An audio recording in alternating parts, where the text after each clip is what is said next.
مساء الخير عليكم، ان شاء الله تكونوا بخير. اليوم راح نديروا وصفه تاع طاجين البسباس. كاين ناس بزاف ما يحبوش البسباس، بصح لو كان ديروه بهذه الطريقه راح تولوا تاكلوه تزيدوا تقدروا تزيدوا ديروا له لي فخيت الدراري الصغار راح يعجبهم وياكلوه ان شاء الله. هذه الطريقه تاع البسباس بالدجاج والزيتون. نروحوا مباشره في الطريقه تاع التحضير. لهنايا نجيبوا طنجره وديروا فيها 3 مغارف تاع الزيت يكونوا كبار. ديروا 3 مغارف تاع الزيت، زيدوا معاهم الدجاج ديالكم باش تقليوه مليح. قليوه مليح هذاك الدجاج حتى يحمر ويطلق البنه تاعو كامل في الزيت ديالكم قبل ما تزيدوا. هذا سر من الاسرار باش تجيكم الماكله بنينه.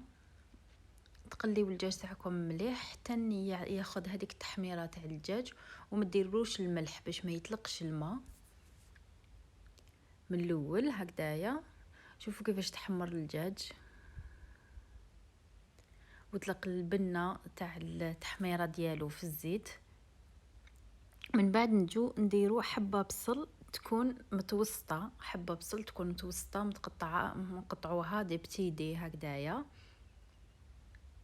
قطعوه دي بتيدي وخلوه هذاك البصل كامل يدبل مع الدجاج وزيد ياخذ البنه تاع الدجاج باش تجيكم الماكله تاعكم مجمره وتجيكم بنينه ان شاء الله.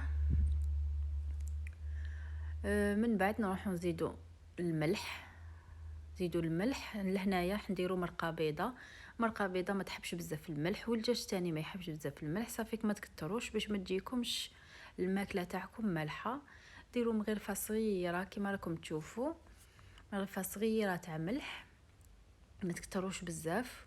من بعد روحوا زيدوا نص مغرفه تاع فلفل الكحل، ولا عندكم ديروا فلفل ابيض باش ما تكحلكمش المرقه ديالكم، ما تكتروش فلفل الكحل. وديروا قرفه عود، ولا ما عندكمش عود ديروا على راس المغرفه قرفه بودره. وخلوا غلقوا عليها طنجره تاعكم وخلوا كل حاجه تتحمس مليح وتتقلى مليح هذيك البصل مع الدجاج وتدبل كامل.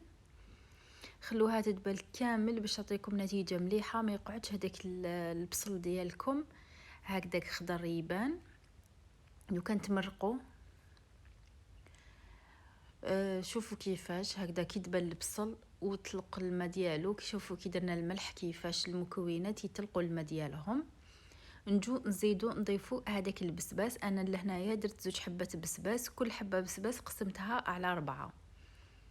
لهنا كل حبه بسباس قسمتها على 4، وانتم ديروا على حسب الدجاج ديالكم ديروا البسباس يمشي على حسب لا كونتيتي تاع الدجاج ديالكم وعلى حسب افراد العائله. لهنايا انا البسباس غسلته مليح وقطعت الحبه على 4. درت لهنايا 2 حبات تاع بسباس. ضيفوا البسباس ديالكم، زيدوا اغلقوا عليه في الطنجره ديالكم.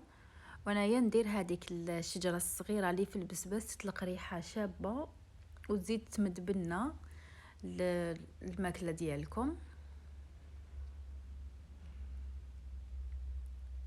لهنايا كي تخليتو شويه البسباس يطلق الريحه ديالو مع البصل والدجاج، جيت نمرق بالماء سخون.